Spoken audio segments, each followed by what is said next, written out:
Hello, welcome back to the channel.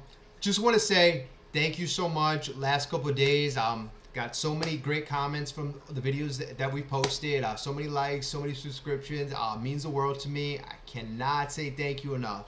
Actually, want to shout out to one of our new subscribers, and I hope I'm pronouncing this right. I just want to say thank you to one of our newest subscribers, Morning Bread. Yes, thank you so much for the likes and subscriptions. I really appreciate that. And one more shout out I'd like to give is to Jaime out in Woodside, Queens. Thank you so much for watching the videos. Again, means the world to me. I really appreciate it. Okay, we're gonna actually, before we get into the video, I've had a lot of questions about like these pictures behind me. And I want to give you a little background around it. This picture right here is a picture that my wife drew for me about 10 years ago. She knew I was a big Met fan, so she drew a couple pictures for me. So now they serve as decorative pieces. Another picture she drew is this one right here. So my wife, she's a very talented artist, and I was very happy that she drew me some nice pieces of art for me. Okay.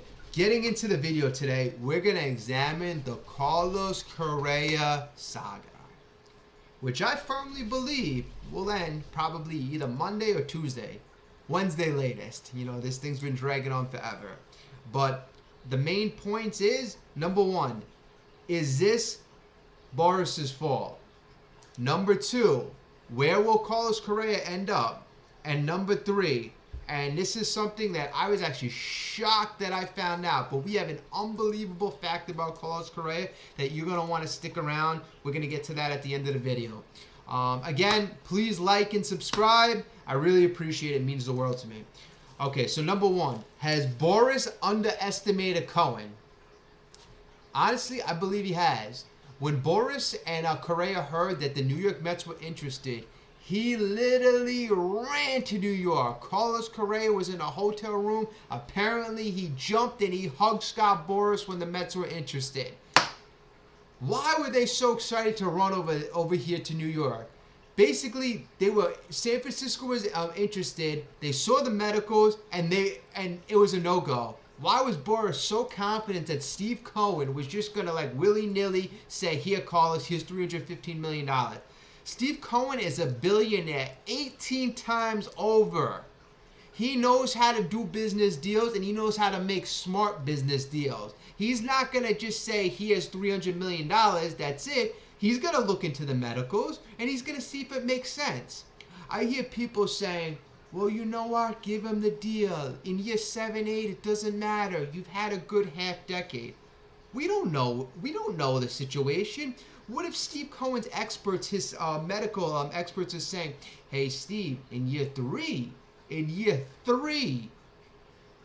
there's an 80% chance that Carlos Correa is going to be like 50% of the player he is today in year 3." So that means almost 9 years, almost a decade, you're going to have this guy as basically a mediocre player. So if those are the facts, that we don't know, we got to understand and trust Steve Cohen, which I 100% do. This guy knows how to do deals. This guy knows how to make money, and he knows that Carlos Correa needs the Mets more than it's the other way around. Carlos Correa needs the Mets. We don't need Carlos Correa. We have our option. We have the money. We have plenty of things that we could do.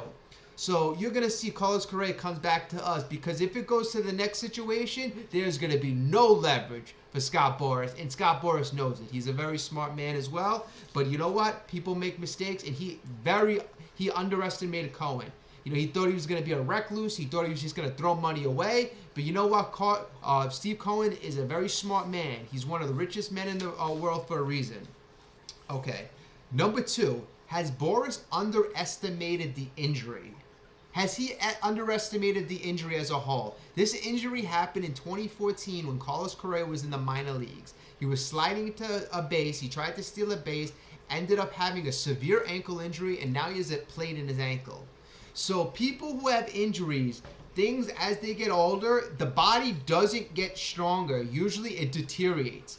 So if he's got a degenerative disease or he's got arthritic, or if chances are arthritis is going to set in, that's not going to get better. I mean, I personally, unfortunately, have had many injuries. I've had a very bad ankle sprain. I had a grade 3 ankle tear. It was 10 months of my life. It was horrible. After that, it was never the same. It's not the same now. If I bend it the wrong way, it's going to be stiff for 3 days. And that's 10 years ago. And I hear that's normal. I've torn ACL. So, injuries over time, unfortunately, they don't get better. They get worse. So is Scott Boras underestimating a major significant injury? And honestly, I think he has. This is potentially the second team if the Mets decline and don't go for Carlos Correa. This would be the second major market team that passes him. I don't believe the Mets are. I think they're going to structure language, which we're going to get into. I think they're going to structure language to get around this. But I think Scott Boras initially underestimated the severity of the injury, which is no good. Honestly, I think it's going to benefit the Mets. But I want to get into something, and this is going to be the point 3. Where will Carlos Correa end up? And this is going to be an article, according to Jim Bowden. He's speaking to people close to the Mets, and they're saying that this Carlos Correa deal will get done. All they're doing is working on specific language, and this language is going to make sure that the Mets are protected in case Carlos Correa does get into some type of injury situation. You want to make sure that the Mets are protected, or Steve Cohen wants to make sure the Mets are protected, because if he gets hurt, like I mentioned before, if it's 7, 8, 9 years on the contract, this is not going to be a dead weight contract. And Steve Cohen's a smart businessman. He wants to make sure that he is protected. But the good news, Met fans, is it looks like Carlos Correa will be a Met. So that is great news for us right there. Okay, now what is this interesting fact that we have here? And the most interesting fact that I found about Carlos Correa is, since 2019, Pete Alonso has 10 times the amount of stolen bases that Carlos Correa has. So Pete Alonso has 10 stolen bases since 2019, and Carlos Correa has one stolen base. So I found this actually pretty shocking, because a guy who's a premier shortstop, usually these guys are pretty athletic, as his career went on, in the beginning of his career, 2015, 2016, he had about 15 to 20 stolen bases. Now, since 2019, the guy has one stolen base. I mean, that tells me there's something seriously wrong. We all know that he has a plate in his leg, his ankle, and he probably wanted to avoid injury. We saw what happened last year. He tried stealing, somebody hit the plate, and it looks like it was ringing for a couple hours. So I guess he was trying to avoid that. But also, too, as I look back at the research, when Carlos Correa came into this league, he was actually rated as an above-average speed runner. Now he's actually rated mediocre to below average. So his speed has been diminishing. So that's actually something that we have to keep our eyes on. I know that's something the medical team is looking at. But that's actually a significant thing that I was actually shocked about. So, you know what? If you made it this far, I want to say thank you so much, Met fans, but baseball fans. Any type of fan, I respect whatever team you passionately feel you follow. Baseball fans, we're all in this together. We all love the game. We all have that common interest. So please like the channel, subscribe. We're all in this together. I want to keep this going. Let's keep the momentum going. And thank you so much for watching the video. Thank you so much for your time. I got a lot more videos to come. By opening day, what I want to do is I want to have live streams after each game. I want to have live streams every so often. I want to have a lot of fun and keep this going. And, I will see you soon. Let's go, Mets.